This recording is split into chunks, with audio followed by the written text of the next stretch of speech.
What are you doing over there? I'm glad you asked. I'm designing version 2.0 of the Dometic AC brackets. Why do you need a version 2.0? Well, because 2.0 is always better than the first version. Oh yeah? Like the second Space Jam? That's an isolated incident, you know it. Okay. But what about the new Coke released in 1985? Hey, that's not fair. You weren't even born then. Okay, fine. How about you give me some examples? Okay, what about the Tesla yoke steering wheel? The Matrix sequels? George W. Bush... Okay, I get the point. But I promise this one's going to be different. This version 2.0 is going to be way better.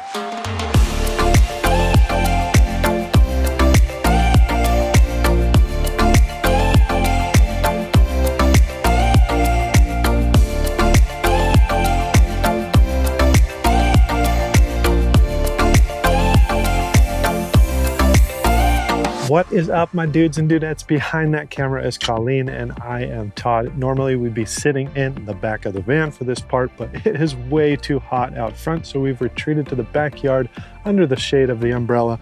I got my ice cold drink. There's a light breeze and we are doing just fine. Let's go ahead and talk about Dometic AC bracket version 2.0. Now I want to be clear, there was nothing wrong with version 1.0 that held our AC on our roof for a full 8 months, no problem. But as we were planning out the ceiling, we wanted to take it a step further and go completely flush with the roof ribs. And that's exactly what these brackets do.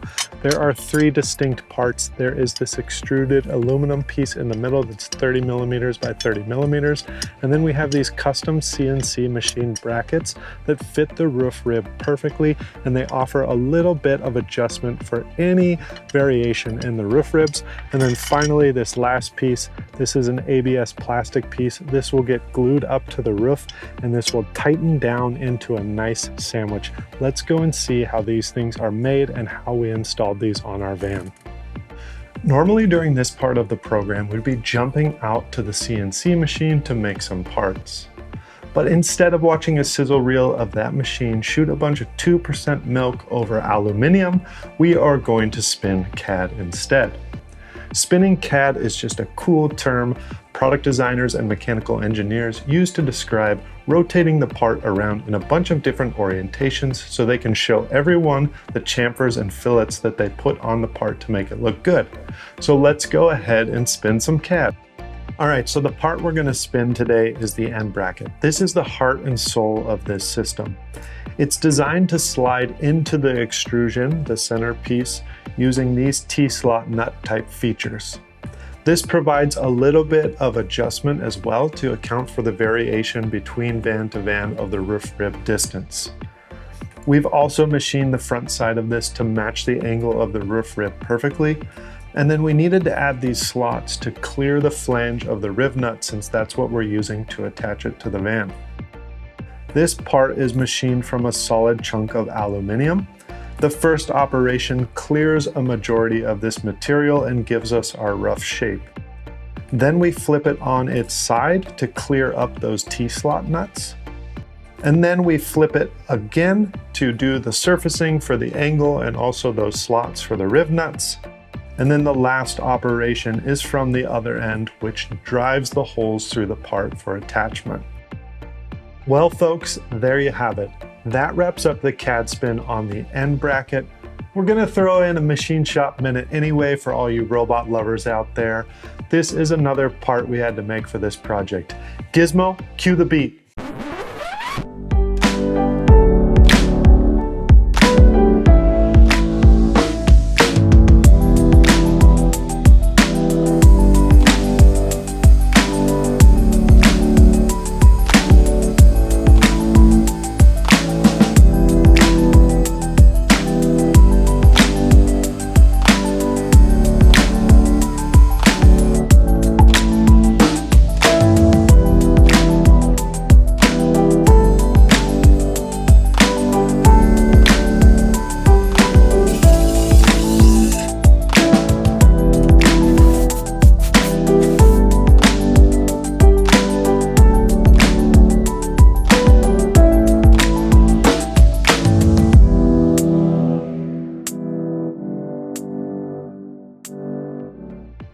The V2.0 brackets are held into the sides of the roof ribs using Rivnuts.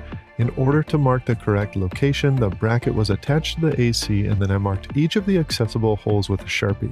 The ones on the inside can be a little bit difficult to mark correctly, so I also drew a line along the bottom edge of the bracket. More on this later. Doesn't this roof rib look so unamused? Anyways, let's use our old friend the center punch on one of his eyes. Because I couldn't guarantee the location of the inner mark, I started with the outer holes on each roof rib first. I then started with the center drill, which is basically a little stubby drill that helps prevent drill walk when starting a hole. For the M6 Rivnuts I'm using, they require a 10mm hole. It's important to use the exact size listed on the spec sheet, even if that means, like me, you have to buy another drill bit to make this happen. Also, sheet metal can be notoriously grabby. I think that's the technical term for it. So be careful as you get close to the end. This is where I usually take a piece of cut PVC to act as a stop spacer to finish the hole. Next, we use this little tool to go deep, removing all the sharp edges and any burrs that remain. I then followed this up with some rust prevention measures on those naked metal edges. If you plan on using a lot of Rivnuts in your build, I highly suggest you invest in a quality tool. I did a bunch of research and settled on the Astro Pneumatics PRN1. The only main drawback is it doesn't thread and unthread, but this was about half the cost of a similar one that does. My main concern here was setting the nuts repeatedly and accurately, which it does. My only other complaint is that with the flow control and the quick disconnect attached to the reservoir, it doesn't fit in the nice carrying case they provided. #details. After the Rivnut was set, I wiped off the excess paste. Okay, so you remember how we had a hard time marking those inside holes? After I did the first two outside Rivnuts, I reattached the bracket to get a more accurate center of the second holes. And then I removed the bracket and followed the exact same steps as before. The only difference is this time, for the last tap at least, instead of listening to my smooth vocal overdubs, you get to listen to some music instead.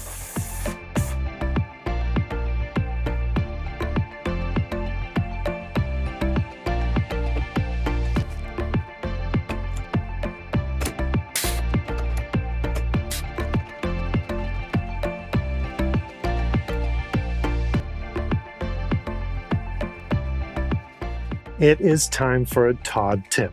It's a Todd tip! Now you may be wondering, why didn't we paint those Rivnut holes? We always paint our exposed metal on this channel if you watched any of our other videos. Well, my friends, Rivnuts are a peculiar case. They require a pretty tight tolerance hole in order to work correctly, and what ends up happening is if you use paint, it's either too thick or you end up scraping it off as you insert the nut. So instead, we used Loctite LB8036.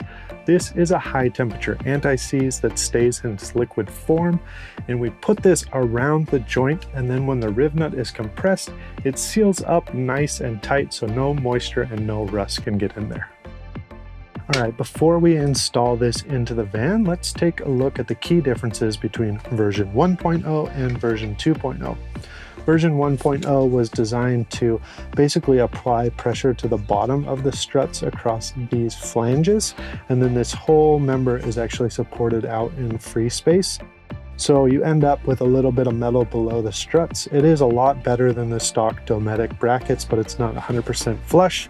Version 2, we went 100% flush. This actually sits up in the strut cavity. These are perfectly machined to those angles, as well as these little recesses for the flange of the Rivnuts. And then we have new for this version 2.0 is this plastic piece that will be bonded to the roof of the van. And what this does is acts as a hard stop so that when you tighten everything together, you're creating a sandwich between the AC, the roof skin of the van, and these brackets. Alrighty, as I mentioned before, we're going to bond the ABS piece to the roof of the van for added support. We're using 3M window weld to do so. We want to make sure we do stay far enough away from the fastener holes that we don't accidentally bond those in as well. That would be no bueno.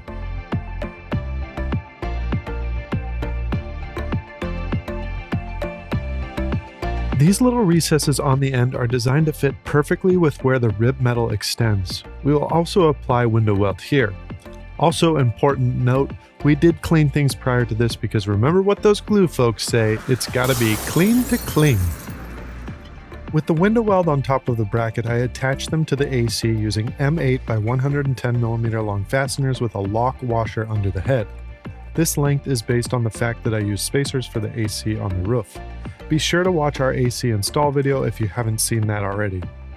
For the brackets themselves, I'm using M6 by 20mm button head cap screws to attach these to the Rivnuts we installed earlier, and since these don't have room for a lock washer, I'm using Loctite 262 to thread lock these in place. Once all the fasteners were in, I gave them the old double confirm to make sure everything was tight like spandex, followed by the double thumbs up for knowing we Gucci. I am a hot and sweaty mess. It was super warm today, and that work light shining in my face is like the sun, but we are done with version 2.0. They are flush, they are rock solid, and they look pretty dang good too. It's a crying shame we're gonna be covering this with a roof panel. If you like what we're doing, go ahead and give us a thumbs up. It really helps us out. If you have any questions, feel free to drop a comment in the comments section below. And as always, on your way down there, you know what to do. Slap that subscribe button. We'll see you next time.